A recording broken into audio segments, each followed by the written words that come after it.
มื้อ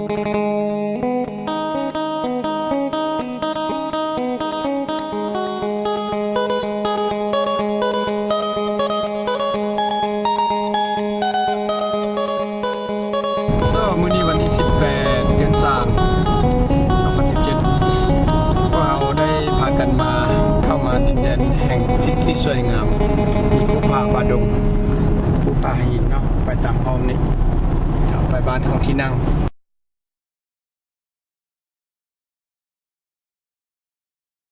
เนาะบ้านนี้เนาะเห็นบ่อยู่ห้อมภูห้อมผาก็มีเฮือนคนบ้านคนอาศัยอยู่เห็นบ่เมืองประเทศฝรั่งนะครับอย่างนี้แหละพารัมเบดมีแม่น้ำไหลผ่านกลางเมืองสวยงามบ้านน้อย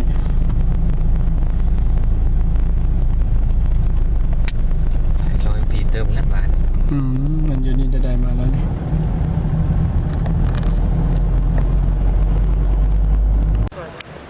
พอดีมาฮอดเมืองช่างก็เมืองซิไนวะเดือนในโอ้เจ้าของบ้านเป็นห้องตัวนี้ตัวนี้ท่านสมเพชรเพิ่นมาตอนเห็นบ่ก็เป็นเมืองน้อยเนาะ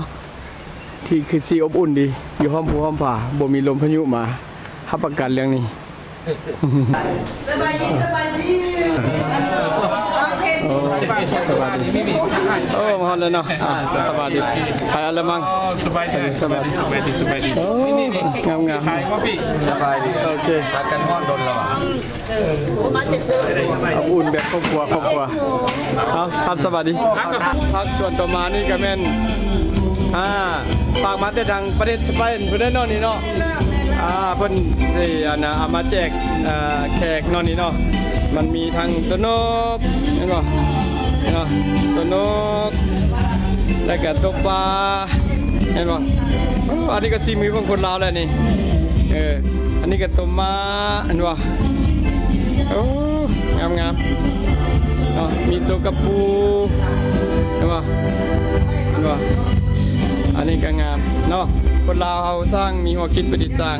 แต่ว่านี่ก็มีทางตะกั่วแตนเห็นบ่โอ้สวยงามดีคนเฮ็ดนี้เนาะอันนี้ก็นี่แหละจากใบไม้ชนิดนี้เห็นบ่เพิ่นมาเฮ็ดหั่นน่ะแต่ว่านี่อันนี้แม่นก็เฮ็ดโถใส่เครื่องใช้ในห้องน้ำก็ได้หรือว่าเครื่องสำอางเนาะแต่เพิ่นว่าโดเนชั่นหมายความว่า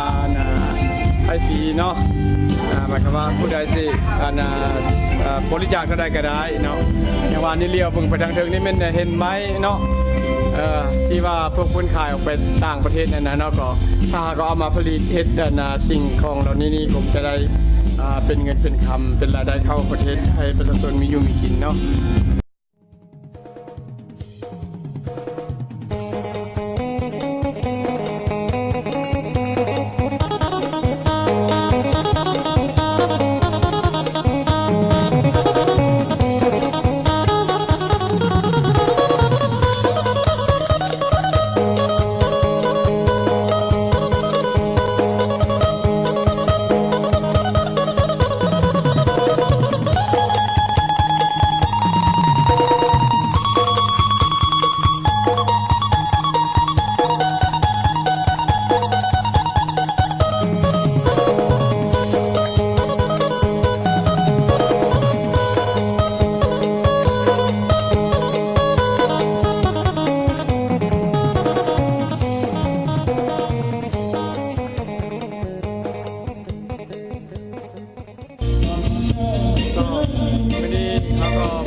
ครั้งหนึ่งเนาะที่พวกเพื่อนได้มีการเคลื่อนไหวในทั่วโลกเพื่อสิทธิมนุษย์และประชาธิปไตยในเราเนาะมันหมายความว่าอยู่ในประเทศในภาพเบื้องต้นเนาะมีการเคลื่อนไหวของคณะประธานของพันธมิตรการเคลื่อนไหวที่เป็นรัฐศาสตร์ประเทศฟินแลนด์แล้วก็ประชุมต่างๆมีการเคลื่อนไหวหลายอย่างมีการมาว่าเนาะอันนี้ก็ถือว่าเป็นโอกาสดีที่เราได้มาเคลื่อนไหวเนาะหลายอย่าง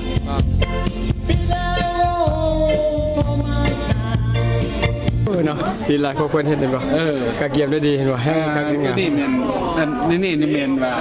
การทำลายธรรมชาติอยู่ในเมืองเราเหตุผลการเสียหายคือแนวใดมันมีอยู่ในนี้หมด โอเค นี่คือการสร้างเขื่อนนี่บ่สร้างเขื่อนนี่ข้อไทยมีน้ำมีสร้างให้หมดเขื่อนนี่ครับแต่ว่าทำลายธรรมชาติของเขาคนนี้ทำลายก็ส้นบ่ดีดูเศร้านี่บอกอันนู้นทางนี่เป็นแบบนี้ถ้าสิเปิดทางให้ด่วนนี่อันนี้เมนปัญหาที่ว่าการคือแนวคืออยู่ในลัทธิประเผด็จการเฮาเว้าได้คือมันมีปัญหาเป็นจังซั่น เนาะบ่คำนึงถึงสภาพแวดล้อม ห เนาะ มายถึงว่าแนวคิดเรื่องนี้ใช้ถัดไกลหั่นบ่มีในปัญหานี่นะ โอเค อันนี้เขาทุกคนคือประชาชนของเขานี่ตัวอย่างบ่มีคนอยู่บนเสานี่เห็นบ่ทำลายนี่ป้านี่ใต้เมื่อก่อนในป้ามันอยู่แบบนี้นี่มันเป็นนี่หากน้ำมันยังบกมัดนี่เห็นบ่ถนนทางนี่อันเพิ่นว่าดีช่วยเปิดทางมันบ่มีความหมายสำหรับชีวิตประชาชนคนลาวเนี่ยบ่มีความหมายอันนั้นปัญหามีปัญหาประเทศลาวเนาะ ปัญหากันสิ โอเค คือว่าการสั่งเครื่องน้ำคลองเนี่ยมันจะมีโครงการนี้แหละแต่น้ำคลองล่านี่มันมี9แห่งบ่ ขึ้นมา9เลย1 2 3 เดี๋ยว 4 5 6 7 8 9แห่งใน9แห่งนี่เห็นได้แห่งหนึ่งประเทศที่เขาไล่ประเทศก็สยามบุรีแต่ว่าบ่ฮู้ว่าอยู่ปากแบงประเทศใช้สุดใดก็ยังบ่ฮู้ คือน้ำอูไปอย่างนี้เนาะโอเค เนี่ยคนเสียหายอันนี้คือพวกต่อสู้พวกต่อสู้ของเฮาก็สังสากลพร้อมกับพวกประชาชนพี่น้องลาวเฮานี่ต่อสู้ในการเหตุดังกล่าวเนาะมันเป็นปัญหาการเสียหายของลัทธิเผด็จการ มันก็ซ้ำนี่เนาะ อันนี้ไม่ลัทธิเผด็จการ บ่ฮู้มูลค่าได้สำใดเนาะ แม่น เป็นอย่างเนาะขายเครื่องกันมีเสื้อมีผ้าเนาะ มีเสื้อมีผ้าสำหรับเพื่อพันธมิตร อันนี้แม่นรับใช้พันธมิตรหมดเนาะต้องการอะไรก็ราคาย่อมเยาเป็นกันเองอันนี้ก็เสื้อเด็กตัวอย่างนะครับร้านสร้างเนาะ ว่างามมีผู้เฮ็ดมาบริจาคได้นี่เนาะบริจาคราคาเป็นกันเองตามช่วยเหลืออยู่ในสังคมนี่แหละ โอเคเนาะผู้ใดอยากได้ก็สนใจก็ติดต่อมานางทางพันธมิตรนึงมันติดต่ออยากได้สีใดสีอย่างมันมีได้หรือว่าทานหันไปซื้อกระวัดมาเลยเขาเซลให้เดี๋ยวนั้นก็ได้เนาะเป็นคนละเรื่องอันนั้นราคาแค่หย่อมเยาโอเคเอาจำนวนหลายก็ได้จำนวนหลายก็ได้โอเคซื้อทานมักเนี่ยได้จักสีได้ที่บนจานมักมาแหละพวกเราทักไห้โอเคในเอาแบบนั้นก็ได้โอเคดีหลายเด้อเอาขอให้โชคดีพันธมิตรโอเคขอใจหลายBonjour. Les oiseaux, voilà, les oiseaux ils sont là. Ils sont beaux les oiseaux. Regardez. Voilà. En fait, c'est chez nous, les enfants n'ont pas les jouets. Les parents, ils essayent de faire ce qu'ils veulent avec les moyens à bord et ils jouent avec ça. Ah d'accord, ouais. Et ils jouent, voilà, ils ont pas d'ordinateur. C'est bien ça, c'est joli. Moi, voilà. J'aime bien l'oiseau comme ça, c'est beau. Ça vient d'Espagne. La dame qui habite Espagne, c'est Espagne. Elle a envoyé pour faire de soutien de... C'est gentil, oui, voilà. Ouais. Ariane for démocratie. Bon, je vais aller chercher là-bas. Ouais, on va regarder les bananes. Voilà, et ils font tout ça, regarde, des petits oiseaux. Voilà. Vous mettez ce que vous voulez, hein. Là-bas, les gens, c'est pour Girafe. Et vous prenez ce que vous voulez. Vous pouvez prendre plusieurs. Ah, mais on a le droit. Ah bah oui. Attendez, c'est pour l'exposition. Vous pouvez prendre, voilà, un de chaque ou deux de chaque, comme vous voulez. Pour Ryan. Pour Ryan, hein. On en prend pour les petits-enfants, chacun. Si vous voulez découvrir un peu plus... Je voudrais une sauterelle. J'ai vu qu'il y en avait là-bas des sauterelles. Non. Ah non, là, on ne peut pas les prendre. Voilà, c'est l'ancienne capitale de Laos, l'ancienne.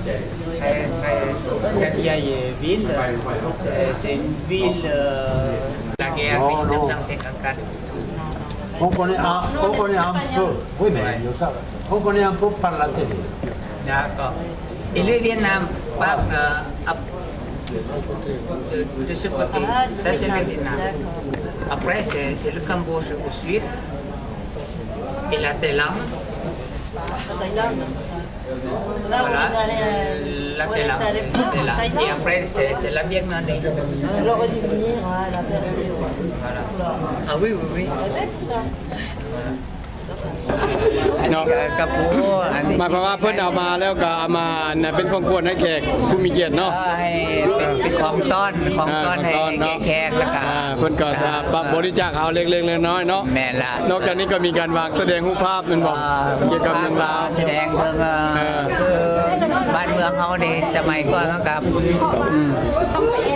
สมัยก่อนมันก็มีป่าไม้ ควบคุมทั่วประเทศ ทั่วประเทศแต่เดี๋ยวนี้นี่บ้านเขานี่มันน่าเปิดแต่หมดเลยท่านครับเบิ่งเรื่องไม้นี่คนไปแล้วก็บ่ได้สร้างนั่นสีไม้ลายมือให้แก่คนลาวแล้วเงินคำเนี่ยมันก็หัวไหลคือพวกที่ว่าเขามาเอาเป็นพวกแอลบอกพวกเวียดนามเนี่ยเขาซื้อไปแล้วเขาไปประดิษฐ์คนงานอยู่ แล้วเอามาขายให้ทางยุโรปพี่เป็นสินค้า เป็นสินค้าราคาแพงอีกเห็นบ่อันนี้ก็เป็นหน้าสังเมตนาแท้ๆนี่ก็ได้ที่ว่าคนลาวเขาเป็นเจ้าของไม้แต่ว่าบ่มีโอ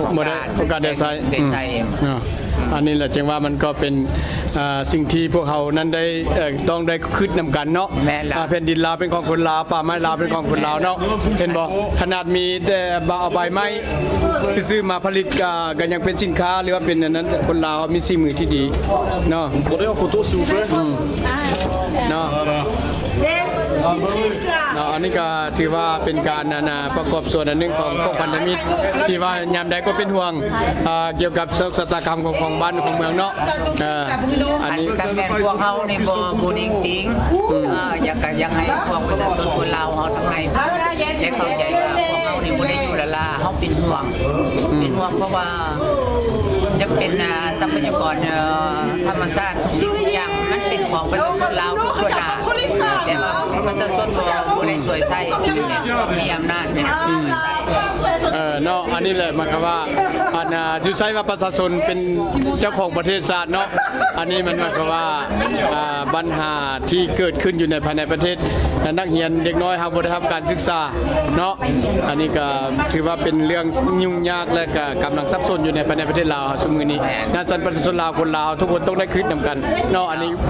หวังว่าพวกเขาก็จะเข้าใจในปัญหานี้เป็นบ่เนาะเขาเข้าใจนำท่านบุญเอื้องเนาะที่ว่าให้คำสัมภาษณ์ให้คำแนะนำในมื้อนี้เข้าใจ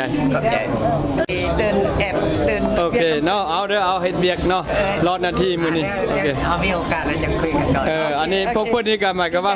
ฮู้กันอยู่แต่ทาง Facebook คือสิมันเข้าใจนี่แล้วมาพบกันอยู่มื้อนี้ที่ว่าเห็นบ่สร้างความสัมพันธ์ระหว่างคนลาวด้วยกันที่มีใจคือกันแม่นบ่มีความคิดคือกันอยู่ใส่ก็มีคนดีเนาะคนดีมีทุกที่คนเก่งมีทุกที่คนดีมีทุกบ่อนเนาะเอาเดินประกอบส่วนธุรกิจเนาะเห็นบ่แขกเนาะเพิ่นจนบ่มีเวลาสิถ่ายเครื่องเนาะอันนี้ก็หมายความว่าฮับแขกตั้งแต่เช้าฮอดแลงเอาแท้ว่าเนาะที่นั่นทศวรรษนี้เป็นเจ้าของบ้านนี้นาฮักแท้ๆบ้านนี้คือว่าเป็นบรรยากาศดีคนลาวผู้หนึงเนาะที่สามารถสร้างการพัวพันกับคนต่างประเทศหรือว่าคนเจ้าภาพเนาะคนฝรั่งอยู่ประเทศอยู่เมืองนี้เนาะอันนี้ก็คือบรรยากาศก่อนที่ถึงยามรายการเนาะบุญเฮาของเฮาอันนี้ก็เนาะแขกฝรั่งเพิ่นทยอยกันเข้ามาสบายดีอ้ายใหญ่ทยอยกันเข้ามาก็อธิบายเรื่องสภาพบ้านเฮาเนาะเป็นจังซี่แหละอันนี้บรรหาศาสตร์บ้านเมืองเขาจะต้องได้เว้าตลอดเนาะกินข้าวก่อนจะต้องกินหลายคำเนาะเห็นบ่เรื่องศาสตร์บ้านเมืองเรื่องปัญหาเขาก็ต้องได้อธิบายตลอด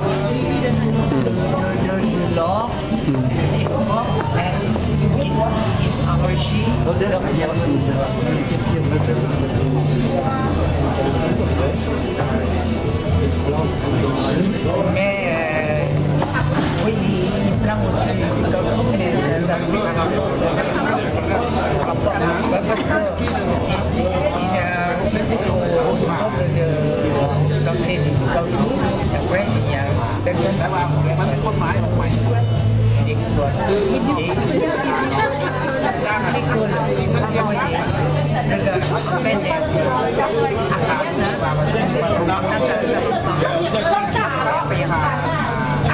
ตัวอันนี้เป็นทางเจ้าเมืองนี้เพิ่นได้มาร่วมนำพวกเราเนาะถือว่าเป็นโอกาสดีที่ว่าพันธมิตรประชาชนในลาวได้มีโอกาสได้อธิบายถึงสภาพการเคลื่อนไหวของพันธมิตรซึ่งพวกเขาได้ต่อสู้เพื่อประชาธิปไตยในลาวเนาะเพื่อสิทธิมนุษย์นี่ก็ถือว่าเป็นการเคลื่อนไหวอันหนึงอยู่ที่เมืองนี้อยู่ที่ประเทศฝรั่งเศสเนาะเป็นอย่างที่อันนี้ก็ได้ให้ความสนใจจากคณะประชาชนฝรั่งเป็นอย่างยิ่งเนาะนี่ท่านสวัสดิ์ได้พาคณะได้พาพวกเพิ่นมาความเดี๋ยวมาอธิบายเกี่ยวกับเรื่องราวเนาะ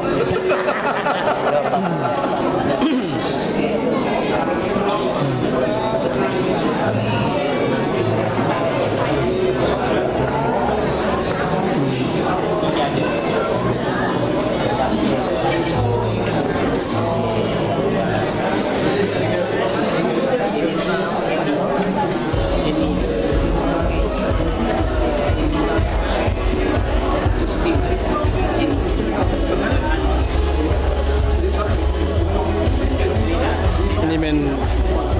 เจ้าเมืองของเมืองนี้เนาะ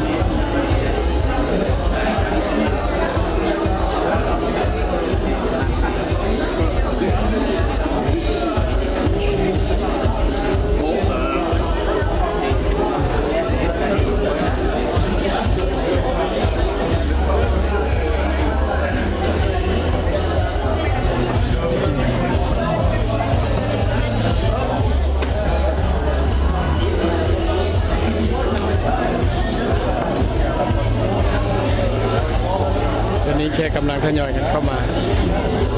เนี่ยเพิ่นก็คือเอาวัตถุหรือว่าสิ่งที่พวกเราเป็นครอบครัวให้เพิ่น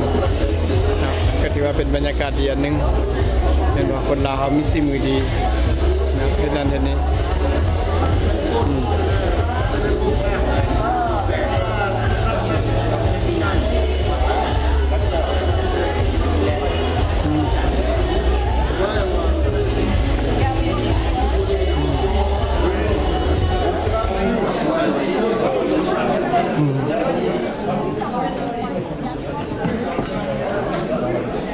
เนาะอันนี้ก็ภาพบรรยากาศเบื้องต้นของงานมื้อนี้เนาะแค่กำลังทยอยกันเข้ามา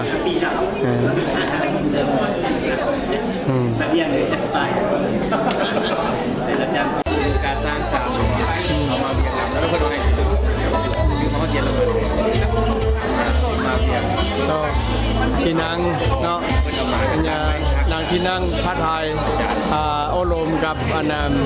พระไทยโอโลมกับเจ้าเมืองของเมืองนี้เนาะอันนี้ทั้งผัวทั้งเมียโอ้ยน่าสรรเสริญจิตใจของเพิ่นเนาะเพิ่นก็เข้าถึงพื้นฐานเนาะอันนี้ก็เป็นคนฝรั่งเนาะเพราะว่าบุญมื้อนี้มันมีลายองค์การเรื่องกีฬาเรื่องฟิกเบสเนาะแล้วก็เรื่องเงินยิงพื้นพวกคนเฮ็ดนี่นะมื้อนี้จะว่าบ้านอันนี้กับบ้านน้อยเนาะข้าพเจ้าได้ถ่ายรูปมาได้เสียให้เบิ่งเนาะว่ามันเป็นอย่างไรแต่ใดก็ตามเพิ่นอยู่ผู้เดียวบ้านนี้มีคนลาวอยู่ครอบครัวเดียวถือว่าพวกคุณจะเข้าถึงพื้นฐานในประชาชนได้อันนี้ก็ถือว่าเป็นน่าสรรเสริญเนาะ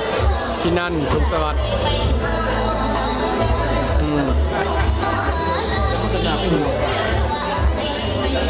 อันนี้มันบรรยากาศ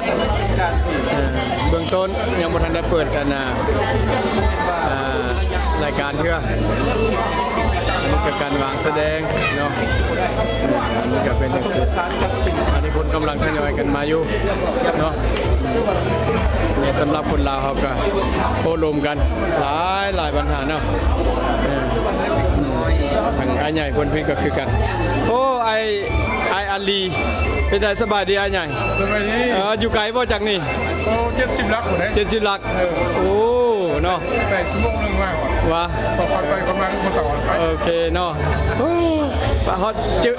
ไปใส่ฮอตกันเนาะถึงใส่ถึงกันเพิ่นว่า เมื่อใดเฮาบ่ได้มีประชาธิปไตยมาให้ประเทศลาวเดี๋ยวเฮายังจะต้องเฮ็ดอีกเฮ็ดเรื่อยๆไป เราต้องสู้ เฮ็ดแต่สู้สิ่งที่เฮาให้ได้เนาะทำสิ่งที่เฮาให้ได้อธิบายความจริงเว้าความจริงเนาะ ครับจะให้มาตอนที่แพทย์บอกเป็น18บริษัทเถื่อน อย่างนี้แหละเนาะการอธิบายความจริงอยากให้บ้านเมืองของเรามีประชาธิปไตยอยากให้ทุกคนมีสิทธิเสรีภาพโอเคโอเคเนาะมีอย่างก็เบิ่งยำกันเนาะมื้อนี้งานของพวกเราต้องให้มันม่วนให้มันมีบรรยากาศและมันมีความหมาย ซอยกันมีกับเป็นหูเป็นตาน้ำกันเลยนะแบบน้ำกันได้โอเคเนาะเอาขอบใจละลายเด้ออาจารย์เด้อโชคดี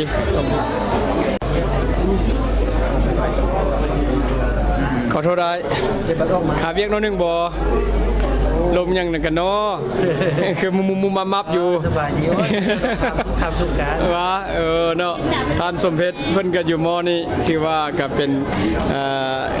สมาชิกของพันธมิตรผู้ห้าวหันเนาะที่ว่าก็ดีใจที่พวกเพิ่นได้สร้างบรรยากาศมื้อนี้ขึ้นมาเนาะก็คิดว่าเรื่องบ้านการเมืองเป็นหน้าที่ของหมดทุกคนเนาะสันติว่าแต่ละคนก็ประกอบส่วนกันเนาะเป็นจะได้การเกียมการเฮ็ดบุญมื้อนี้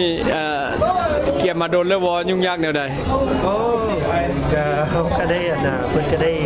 เขาก็ได้ปรึกษากันมา2 เดือนที่ตัดสินใจว่าทั้งเจ้าภาพเพิ่นทั้งท่านประธานเนาะ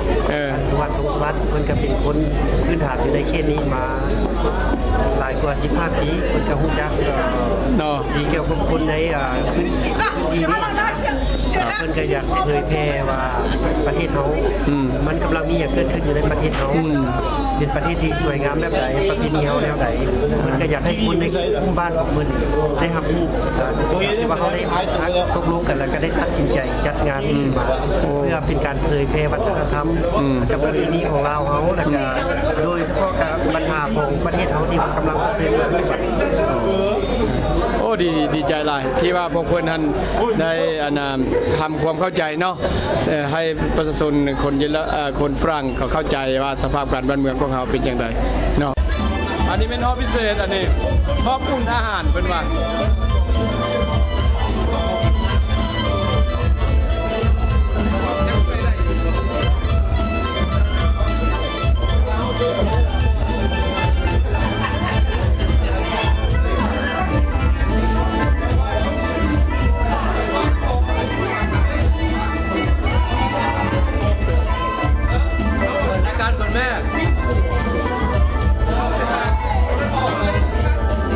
อันนี้ห้องพิเศษอันนี้